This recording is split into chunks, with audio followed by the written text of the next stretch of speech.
আল্লাহ রাব্বুল আলামিন সম্পদশালী বানিয়েছেন, খুব আদর করেই কিন্তু বানাইছেন। কাজী এটাকে যথাযথ উপায়ে খরচ করতে হবে, সঠিক স্থানে প্রদান করতে হবে, যাকাত ঠিকমতো দিতে হবে, ফিতরা ঠিকমতো দিতে হবে, দান সদকা ঠিকমতো করতে হবে। যদি না করি, দেখেন কারুনের কি অবস্থা হয়েছে।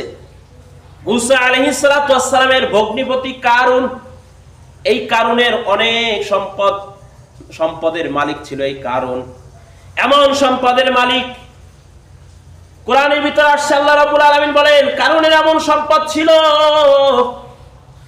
এমন সম্পদ ছিল, কারুনের সম্পদের গোডাউনের চাবিগুলো রাখার জন্য শক্তিশালী 70 জন যুবক, কতজন? 70 জন শক্তিশালী যুবকের মাথায় যদি কারুনের গোডাউনের চাবিগুলো দেওয়া হইতো, ওই যুবকগুলো মাথায় ওই চাবির ভার বহন করার শক্তি ছিল না, ভেঙে পড়তো, ঘাড় বাঁকা হয়ে যেত। গোডাউনের চাবি এতগুলো, তাহলে কত সম্পদের মালিক। কারুনের এরকম অট্টালিকা, বিশাল অট্টালিকা, বিশাল অট্টালিকা দেখে ইসলামের নিয়ম অনুযায়ী মূসা আলাইহিস সালাতু ওয়াস সালাম কারুনকে বলছিলেন, ভাই কারুন, আপনি তো বিশাল অট্টালিকার মালিক, অনেক ধন সম্পদের মালিক, আপনার উপর যাকাত ফরজ হয়েছে, যাকাত ওয়াজিব হয়েছে, কাজী আপনি যাকাত দেন, এই আপনার মালের 3/1 যাকাত প্রদান করেন। কারণ কয়, কারণ এমন কিপটা, আবার এটাও আছে, এমন কিপটা হাতের ফাঁক দিয়ে একটু পানি পড়ে না, এত বখিল আর এত কিপটা, খরচ করবি না একদম। কারণ তখন কইতাছে মূসা আলাইহিস সালাতু ওয়াস সালামের ব্যাপারে, হ্যাঁ আমার সম্পদ থেকে তোমার লোভ লাগছে, আমার সম্পদ থেকে লোভ লাগে, এখন তুমি 3/1 চাঁদা চাইতেছ, মানে তার ভাষায় আর কি, যে 3/1 ভাগ চাচ্ছ। কারণ কত বড় ষড়যন্ত্রকারী। সামনে ঈদ, ঈদের মাঠে হাজার হাজার মানুষ উপস্থিত হবে, লক্ষ লক্ষ মানুষ। কারণ বলল মূসা আমার সম্পদের ভাগ চায়, মূসা যাতে সমাজে কালারিং হয়, তার একটা জন্য দুর্নাম ছড়িয়ে পড়ে, আমি এই প্ল্যান করব। কারণ কি করলেন, এলাকার ভিতরে, তার দেশের ভিতরে সবচেয়ে বড় সুন্দরী রমণী মহিলা, তাকে ইনভাইট করলো, আসো আমার বাসায় আসো, তোমার সাথে কথা আছে। হ্যাঁ বোন, হ্যাঁ সুন্দরী, হ্যাঁ সুখেছিনি, তোমাকে আমি অনেক সম্পদ দেব, অনেক টাকা পয়সা দিব, তুমি শুধু আমার একটা কাজ করে দেবা। কি বলেন, কি কাজ করতে হবে? বলে ঈদের মাঠে তুমি উপস্থিত হবা, মূসা যখন বয়ান শেষ করে মোনাজাত দিবে, মোনাজাতের আগে তুমি দাঁড়িয়ে যাবা। অবজেকশন ইয়ার অর্ডার, আমার একটা কথা আছে। কি কথা? যে এই মূসা এর মোনাজাত কেউ ধরবেন না, কেন? সে আমার সাথে খারাপ কাজ করেছে। নাউজুবিল্লাহ বলবেন না? মূসা আলাইহিস সালাম খারাপ কাজ করছে, এটা বল। এটা ষড়যন্ত্র করছে কে? কারণ টাকা পয়সার মালিক। ষড়যন্ত্র কইরা ওই মহিলাকে ঈদের দিন আবার মাঠে আনছেন। আনার পর মূসা আলাইহিস সালাতু ওয়াস সালাম যখন মোনাজাত দিবেন, প্রার্থনা, দু হাত উঁচি আল্লাহর কাছে দোয়া করবেন, ওই মহিলা মাঝখান থেকে দাঁড়িয়ে বললেন, খবরদার খবরদার, কেউ এই মূসার সাথে আপনারা মোনাজাতে হাত উঠাবেন না। কেন? কই এই মূসা হলো একজন দুশ্চরিত্রা, নাউজুবিল্লাহ। মূসা একটা খারাপ মানুষ, চরিত্র খারাপ। কি হয়েছে? বলে সে আমার সাথে জেনা করেছে, সে আমাকে ব্যবহার করেছে, নষ্ট করেছে। মূসার তো মাথা গেছে গরম, এমনি মূসা আলাইহিস সালাম একটু মেজাজ গরম। আজরাইল আলাইহিস সালামের একটা থাপ্পড় দিয়া এক কানা চোখ কানা করে দিয়েছে। আজরাইল আলাইহিস সালাম কিয়ামত পর্যন্ত চোখ কানা থাকে, আছে এমন অবস্থা। তখন মূসার তো মাথা গরম, চোখ গরম করে, কি বললি তুই? দেখে মহিলার তলা গরম হয়ে গেছে, কাঁপাকাঁপি শুরু হয়ে গেছে। কি বলছে আবার বল, বুঝি নাই কি বলছিলিস, আবার বল। আল্লাহ রাব্বুল আলামিন তার মগজটা চেঞ্জ করে দিয়েছেন ওই মহিলার। তিনি বলে, আমি শতবার তাওবা করছি, আমি খালেস তাওবা করছি, আমি এই কিছুক্ষণ আগে যা বলেছি সব মিথ্যা। সুবহানাল্লাহ। আমাকে কারণ এত সম্পদের লোভ দেখিয়ে আমাকে মূসার ব্যাপারে এই কথাগুলো বলাইতে বাধ্য করেছে। মূসা আলাইহিস সালাম তখন সবাইকে বলে এখন দেখেন আমি এই কারণের বিচারটা কি করতে পারি। ও কত বড় বদমাশ, ও তো যাকাত দিবেই না, কিন্তু আমাকে ষড়যন্ত্র করে কালারিং করতে চাচ্ছে, আমাকে দুশ্চরিত্র বানাতে চাচ্ছে।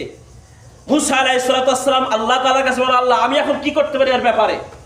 আল্লাহ বলে, মুসা আপনি যদি বলেন তার ব্যাপারে দুইটা অপশন আছে, একটা হচ্ছে আমি কি করতে পারি আমার কাছে ছেড়ে দেন, আর যদি না তার ব্যাপারে সুপারিশ করতে চান সেটাও করতে পারেন।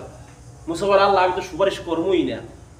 কয় তাহলে আল্লাহ তখন মুসাকে বলতেছে, মুসা তাহলে আমি আপনাকে সুযোগ দিয়ে দিছি, আপনার সাথে যে খারাপ ব্যবহার করেছে তাকে আপনি যেভাবে ইচ্ছে সেভাবে শাস্তি দিতে পারেন। মুসা আলাইহিস সালাতু ওয়াস সালাম সাথে সাথে জমিনকে বললেন, হে জমিন ধর, কারণকে পাকড়াও কর, তার সম্পদ যত আছে, অট্টালিকা যত প্রসাদ আছে সবগুলোকে পাকড়াও কর, গাড় মাটির ভিতরে নিয়ে যা, গেড়ে টেনে টেনে নিয়ে যা। তখন এই কথা যখন বলছে তখন কারণ হাসে, ওনার কথায় জমিন এককালে কথা শুনবো, ওনার কথায় জমিন আমার এককালে মাটির নিচে নিয়ে যাবে।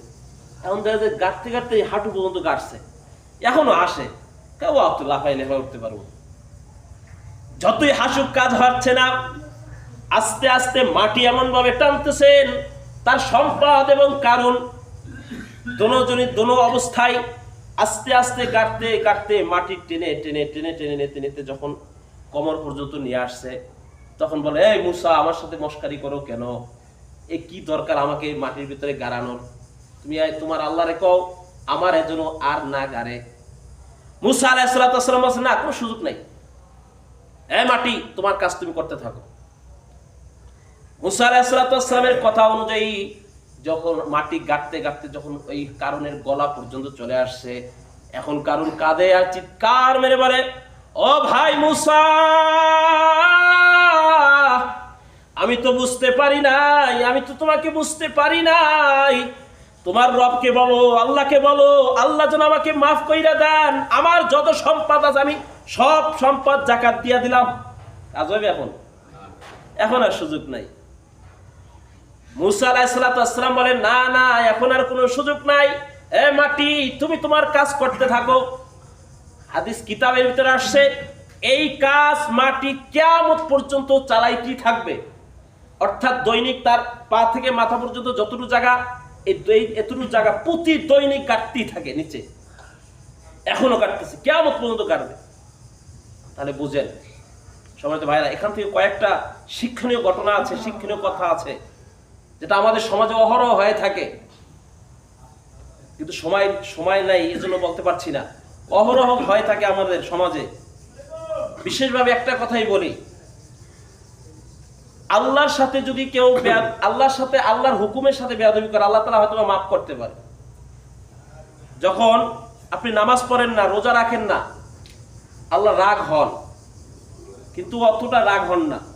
কিন্তু যখন আল্লাহর প্রিয় বান্দাদের সাথে খারাপ কাজ করেন, আল্লাহর প্রিয় বান্দাদের সাথে আপনি খারাপ ব্যবহার করেন, আপনি তাকে নির্যাতন করেন, তাকে নিয়ে আপনি ব্যঙ্গ বিদ্রুপ করেন, ঠাট্টা বিদ্রুপ করেন, অযাচিত তার ব্যাপারে সমালোচনা করেন, তখন কিন্তু আল্লাহ বরদাস্ত করেন না।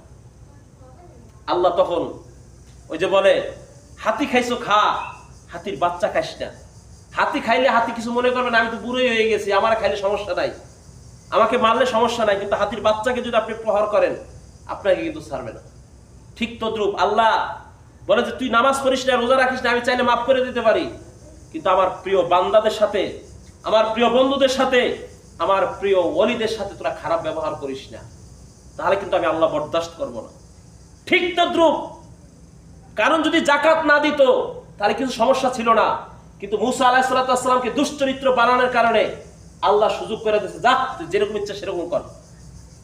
শুধু তাই নয়, নমরুদ সে যখন আল্লাহর সাথে যুদ্ধ করে, আল্লাহরে মারার লেগে তীর নিক্ষেপ করে, আল্লাহ তখন হাসে, আরে বলো আমারে মারার লেগে তীর নিক্ষেপ করে, আল্লাহ তখন কিছু বলেন নাই।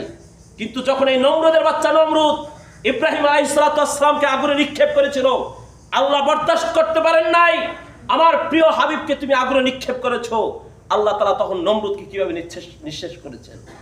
শুধু তাই নয়, ফেরাউনকে আল্লাহ তাআলা সর্বপ্রথম কিছু বলেন নাই, কিন্তু ফেরাউন যখন মুসা আলাইহিস সালামের সাথে খারাপ ব্যবহার করেছিল, তখন কিন্তু আল্লাহ তাআলা বরদাস্ত করেন নাই। ঠিক তদ্রুপ আপনি নামাজ পড়েন না, রোজা রাখেন না, আপনি হজ করেন না, যাকাত আদায় করেন না, দান সদকা করেন না, আল্লাহ তাআলা অতটা নারাজ হন না। আল্লাহ চাইলে মাফ করেও দিতে পারেন, কিন্তু আল্লাহর প্রিয় বান্দাদের সাথে, প্রিয় ওলিদের সাথে, প্রিয় বন্ধুদের সাথে খারাপ আচরণ করবেন না, তাদের নিয়ে ঠাট্টা বিদ্রুপ করবেন না, সমালোচনা করবেন না। এটা আল্লাহ তাআলা বরদাস্ত করবে না। যেটা আমাদের সমাজে অহরহ হয়ে থাকে, অমুকের একজন আল্লাহর ওলি মানুষ, পীর মানুষ, শায়েখ মানুষ, আলেম মানুষ, বুজুর্গ মানুষ, তাকে নিয়ে আমরা অযাচিত মন্তব্য করি, সমালোচনা যত ধরনের আছে সব করি। কিন্তু আরেকজন আছে এর চেয়ে বড় অপরাধী, তাকে নিয়ে আমরা মাথায় তুলে রাখি। এগুলো কিন্তু আল্লাহ বরদাস্ত করবেন না। যেমনটা আল্লাহ তাআলা এই কারণের সাথে করেছেন, যেমনটা আল্লাহ নমরুদের সাথে করেছেন, যেমনটা আল্লাহ ফিরআউনের সাথে করেছেন। আল্লাহ তাআলা আমাদের সকলকে সহিহ বুঝ দান করুক।